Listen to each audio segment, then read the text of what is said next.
Hello and welcome to a brand new episode of the Transfer Talk. I am Dia, and as always, Harvey is here with me from the red and blue side to discuss the latest transfer rumours of the day. So, Harvey, let's get started. Nathan Ferguson, we've talked about him a lot, but it seems like it's happening now.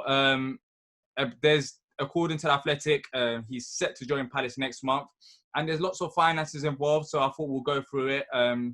So let's start with that. So first and foremost, he wouldn't be eligible to play for Palace, even if he does join next month. I believe till the start of next season. In terms of the fees, a tribunal maybe not set until next year, and the compensation costs to West Brom are rumoured to be around £3.5 million to £4 million plus add-ons. And in terms of his wages, it seems like he's on £800 a week right now, but he would be getting £30,000 a week at Palace. Lots of numbers, lots of money involved. But overall, it seems like it's happening. And the finances, looking at it, it doesn't seem like it's a lot. I mean, it's a very good price for him, around £6 million.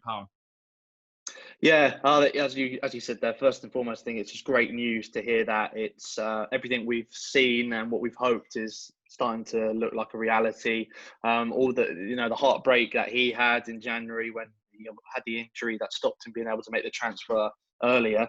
It's good to see that he's fully fit now and that everything's still in place and that they've managed to get over the line, because there's still that part of you as a Palace fan. I look back to the Umar Niasse incident a few years ago when he comes all the way down to the parish's Soho office, and with an hour to go, and then an hour later you see him leaving and there's no deal. And there's always a part of you that even at the very last second something could happen, but it's looking like that this is over the line, which is great. Finances involved, again, it's a massive increase. I think obviously look at his wage package and the rumoured around 30,000. It's obviously a massive increase from what he's on already, but that's probably what he would be on, or what around the figure West Brom would probably be, giving him under a new deal. Maybe a little less because they're not in the Premier League at the moment, but I think that's a reasonable figure. It's not going to be massive financially for us, and he's got a lot of potential. He's got, as we've mentioned previously, I think he's a great signing for the future. Got the ability to be able to play now. Obviously can't play right now, but what come next season, I think he will be a starting right back, or maybe even getting involved in centre back. I know he can play there as well. Yeah, he can, I think, play left back as well. So he's got us covered. Great He's got us covered in every position. And yeah, I think even looking at the Bournemouth game, I thought we'd done pretty well in that game. And Joe Wood had a good game. Exactly. I'm still not over it until Liverpool come and beat us. But we'll talk about that another time. Yeah. But I feel like Joe Wood, he does need help at times. Going into next season, relying on Joe Wood would be unfair on him and wouldn't help everyone involved. So hopefully Ferguson can come in, learn a bit of lessons from Joe Wood, who's been at the club for a very long time. Yeah, and the fees, as you said, I'm happy with them. 30,000 a week. Even with Wan-Bissaka, when he first came to the starting 11, he wasn't earning 30,000 or whatever he was earning.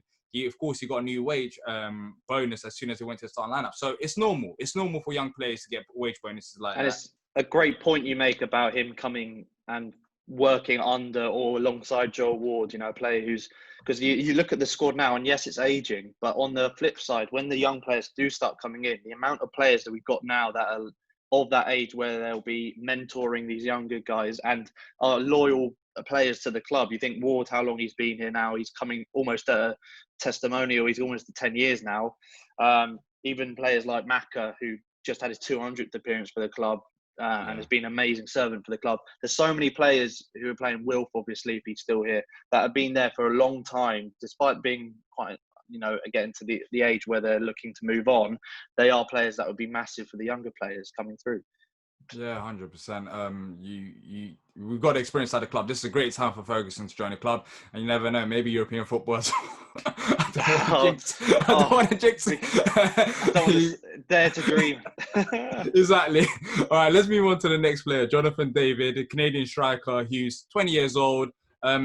He favours a move, according to reports, to Germany, but Palace and AC Milan are interested in him. He plays for Belgian side Ghent. So he scored a couple goals in the Europa League. He's well favoured by, of course, big clubs like AC Milan. What do you make of this transfer news? Of course, we need a striker, 20 years old. I think he fits the criteria in that aspect. And not only that, he's a good footballer. Yeah, for sure. I think he does fit the bill in that sense. He's, as you said, 20 years old. Again, a young player, under 21, potential to improve even more, and already got European experience, which is obviously where we're aspiring to be. Who knows how long that will take? I'm not going to say anything.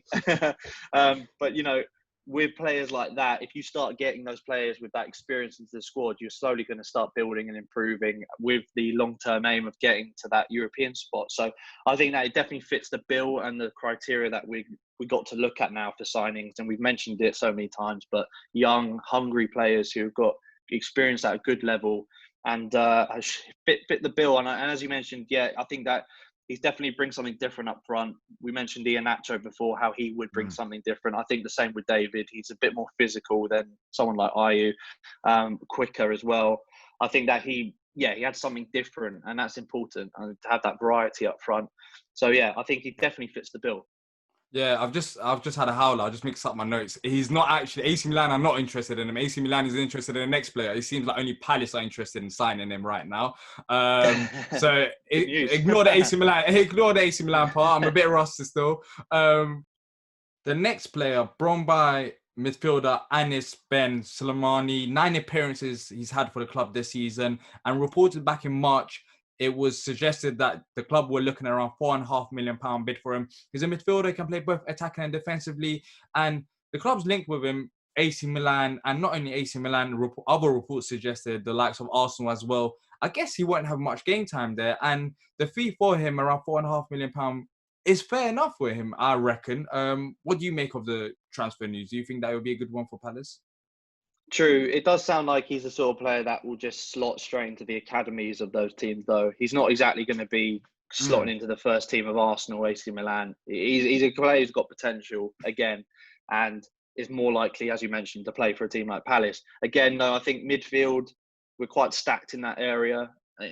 Again, ageing players, so great for that in that sense. But would he start right now? Too early to say. And when he's only played like 9 games as well, yeah, I think that he himself will be wanting to get more game time. I don't know if this is something that would happen now, for example. I think getting linked with him early is a good sign, but whether or not the transfer would go through this early is, I think it's a bit soon really for him in his career. I think he would rather, obviously it's great to be linked with all these big teams. I wonder whether he would rather continue to develop, get some more minutes under his belt and then go to the big team, or run the risk of going to a big team now, or Palace. I've got us in the same bracket. And potentially, I wouldn't. It sounds harsh, but rot away in the academy and go and then move away. It's a risk. It's a risk, I think. Yeah, you want to, especially at that age. Of course, it depends on various different players, but you would want to play. You would want to play. Some players do want the money, and that's understandable, of course. They want to look after the families, but some players are more focused on the playing aspect. And as you said, I did say how him coming to Palace, he might have more opportunities. But of course, we are stacked up in midfield. But it's interesting, though, because James McCarthy, he had his 200th appearance at the club. But even him, can you continue running at that pace and playing that hard for, let's say, for another couple of seasons? I'm not too sure, because we might have to look for replacement. That's what he's good at. I mean, he's still doing it brilliantly now. But in the long term, getting a younger player who might be able to replace him for cheap, it might be a good option. Yeah. No, I totally agree. Yeah, that sort of young, energetic midfielder. You almost can't have too many of those players because of you run the risk. You're almost twice as likely to get injured playing that Maka role. It's just we're very lucky, and he's just incredibly fit at the moment. McCarthy, that he can deal with game time 70, 80 minutes every week and still do the job. So yeah, of course, players like that it's quite rare to get players like that who can last so long in a season doing that job. So of course that's a good thing to have. Yeah. Well, that's it for today. As always, leave down your comments down below, because we love hearing from you about these rumours. Maybe you can teach us a few more lessons about Jonathan David. maybe some things that we missed out.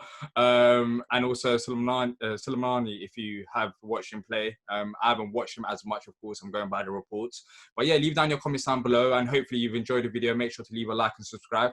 Look at Harvey's channel. He does. What did you done a watch along the other day? Yeah, mate, did the watch along for our first game back in Bournemouth. Obviously went really well. And yeah, we've got quite a few people in there. There's been quite a lot of people who've watched it since as well, whether it's looking at the highlights of the stream or whatever. So I will be doing it again for Liverpool. So whatever happens there, I'll be there watching and reacting to it. So if you want to join in with the watch along, then obviously come over to the channel. Yeah, make sure to check that out on Wednesday. Lots of things coming up. Palace are back. And yeah, this is it for this episode. And until next time, up the Palace.